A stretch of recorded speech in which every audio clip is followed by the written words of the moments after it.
How you doing, everybody? Welcome back to another edition of Poolside Cigar Reviews with Kirk. Today I am bringing you the Epicurean Gonzo Santeria 2009. I got this from a package from Gary Griffith of House of Emilio. House of Emilio distributes the Epicurean Cigars, and I'm not even sure if this one is available yet. I know I just did a little bit of research online. I know it's listed on the website. I know there's been some delays in the release. It may be released now. They have the MSRP listed on this for $11. I believe this is the 6x60. I have a really hard time judging the bigger ring gauges, especially with a box press, because I never know how they measure. Do they measure the ring gauge, pre-box press? Is it diagonally? Is it? I have no idea, but I think there's 3 vitolas, like a Corona type size. I think there's a 6x52, more like a Toro, and then a Gordo. I think this is the 6x60. It's got a nice looking pigtail on top of it. Just a nice, not too sharp of a box press, but a nice box press. Feels good in the hand. It feels like it's got a nice pack on it. And I did smoke. Oop! I just took the band off. I did smoke one of these the other night. The band does come off very, very easily, but it's a cool band. So the wrapper on this is a Mexican San Andres, and there's a double binder, a San Andres and a Nicaraguan Jalapa, and the filler on this is a blend of Nicaraguan tobaccos from Jalapa and Condega. Very open draw.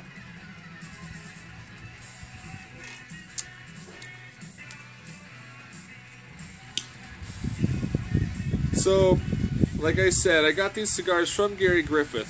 This will be the very first time that I've reviewed a cigar that I haven't paid for with cash out of my own pocket. I will try my very hardest to give this an honest and fair review.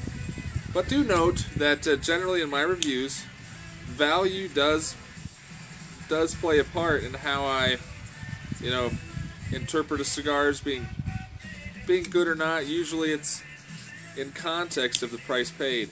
So this will not have that. So the MSRP is about $11.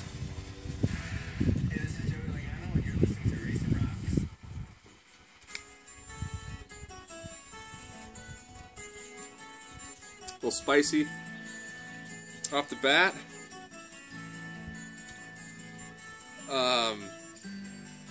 I'm getting some coffee, some cocoa, definitely some mocha wood. That spice finishes pretty quickly. There's a little bit of, just a tiny bit of sweetness in there too.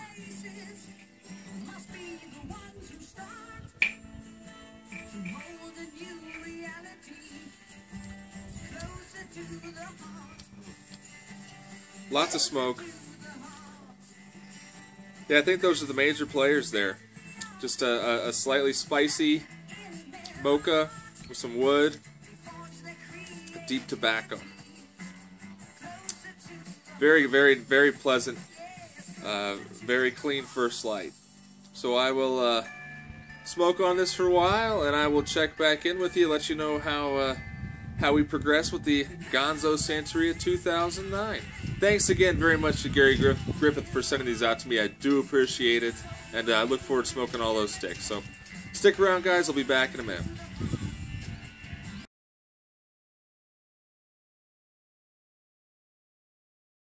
So I'm about 30 minutes in now. Burn's a little crooked. That could be because of the sun. I smoked one the other night and I had no burn problems at all. So the Arizona sun is really hard on cigars. But it doesn't seem to. I mean, we'll see if it corrects itself. But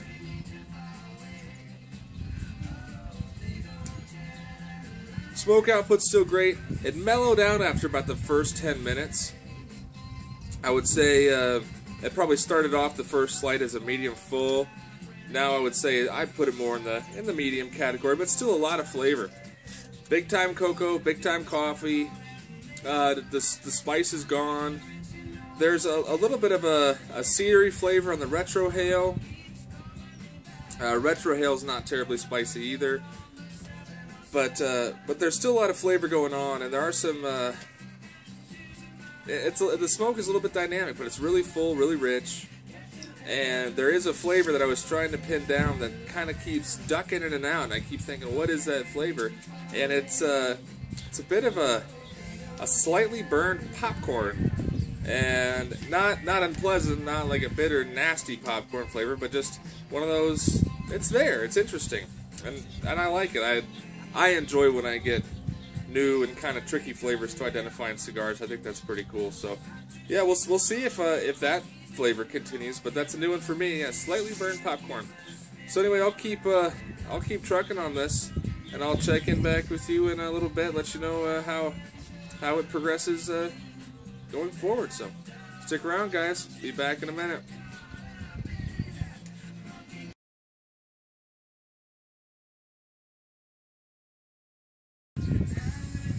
So I'm about 50 minutes in now.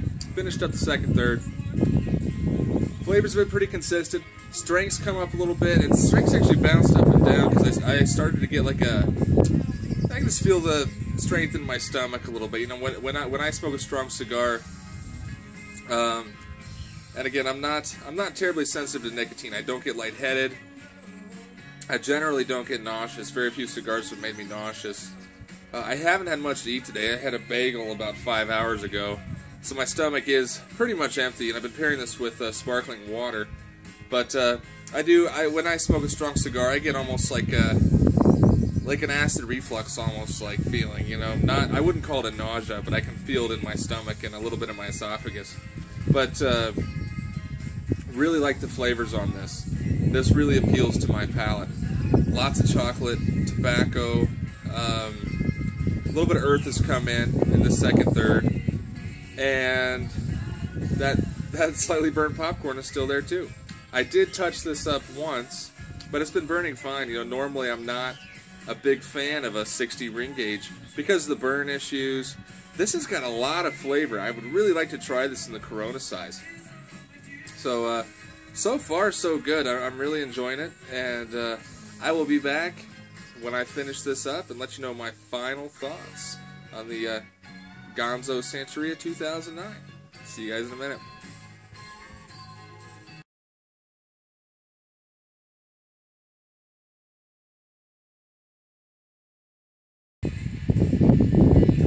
So I'm about an hour and 10 minutes now. Just finishing this out. Starting to get pretty warm, and I'm getting those hot cigar flavors, so I'm done with this. But as you can see, I smoked it pretty far down. Really enjoyed this cigar. For a 6x60, the burn time, not that great at an hour and 10 minutes. Not bad, but for me, that's about a perfect time. You know, I like cigars that burn anywhere from 35 or 40 minutes, you know, if I don't have a lot of time on a weeknight.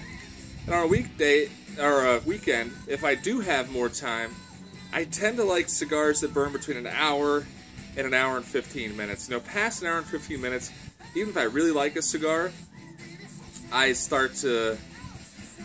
I'm ready to get it done with. I start to look at the cigar, I start to smoke faster. It's like, okay, I've been smoking for an hour and 15 minutes. So that's a personal thing for me.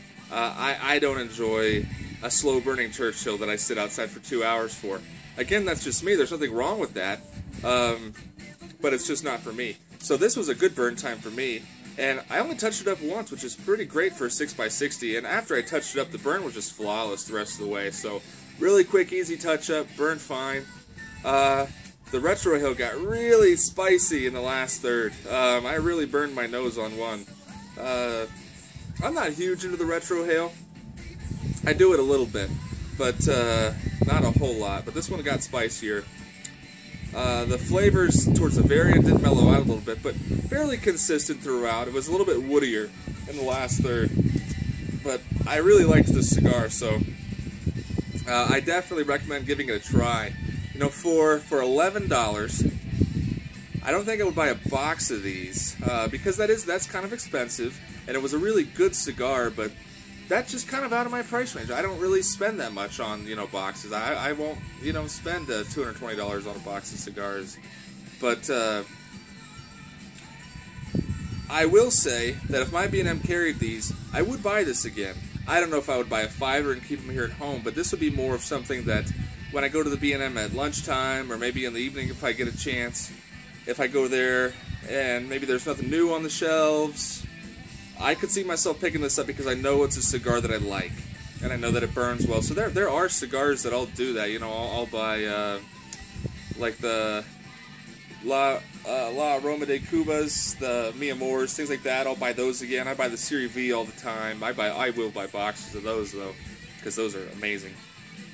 But I would buy this again. I would for $11. I would buy this, and I definitely recommend giving it a try, because I think it's that good. It's a very good cigar. When I smoked the first one, this is the second one I've had. When I smoked the first one, I actually paired it with red wine, and I like that. I don't pair a lot of cigars with red wine, but I think that's a good pairing because it's a strong enough flavor to hold up to a cigar, and it's a little bit acidic, and it also will, I think, cleanse your palate. So I think if you're going to pair a cigar, something like that is a good idea if you're really trying to focus on the cigar. Something with some citrus in it or something fruity, I think is a good way to go because it really does cleanse the palate. So you'll get that red wine, and it is an assertive flavor. But when you go back to the cigar, it's like hitting reset. So that's really good. And I did, for the bulk of this cigar, I was drinking sparkling water with it, but I did go inside and grab a Shock Top Belgian because it was what was in my fridge. I didn't really have anything fancy in the fridge today. It's a really good beer. Not my favorite, but, you know, whatever. But this beer does not hold up to this cigar. This cigar is a little bit too powerful. It kind of gives you that taste loss feeling when you drink the beer. Like, you just don't really taste the beer all that well. But so I wouldn't recommend it with a lighter beer. I would recommend this with a red wine. I would recommend this with really any kind of scotch. I think would be good. I think this would be good with bourbon. This would pair nicely with a lot of things. But I would say make sure that whatever you're pairing it with, it's got some flavor that'll stand up to the cigar. But again, thanks a lot for Gary for sending this out. I do appreciate it. Really enjoyed this cigar. So thanks a lot, guys, for sticking around and watching my review. Hit that like button, hit the subscribe button. Always leave me a comment, and check out House of Emilio. They do have a website. They distribute, I think, half a dozen or so boutique brands. And you know, I'm a fan. Just because I say I wouldn't buy a box of these or buy a bunch, that's not a negative for me. Coming from me, that's really not a negative appraisal, because with beer or scotch or anything else, I'm just not a repeat buyer. There's a lot out there, and I want to try a lot of new things. So even if I grab a great bomber, you know, a beer that I love, I'm generally not quick to go out and buy another one because I'm just ready for that next one. I want that new experience. I'm always looking for a new experience. So, and I do like the boutique brands for the same reason that I like the craft beer. I think the people who create and blend the boutique brands aren't as concerned with creating a product that'll appeal to the mass market. They really want something that they like. You know, they make cigars that they like, and they think that other people who are really into the hobby will like as well. So they're not trying to make something that's going to be middle of the road that most people will enjoy, and something that's going to be easy to replicate year after year after year, because I don't even know if they have that long-term perspective. Maybe they do, but I think they want to build their brand reputation, you know, one blend at a time, rather than create that one blend and really push at that one blend forever. So that's just my take on it. But kind of a tangent there. But again, thanks a lot, guys. Hit that like button, hit the subscribe button. Leave me a comment. I love to hear your comments. I'll always get back with you. So I'll leave you with that. And as always, my advice, my key to eternal happiness: keep your feet in the pool, a drink in your hand, a cigar in your mouth. Have a good one, guys.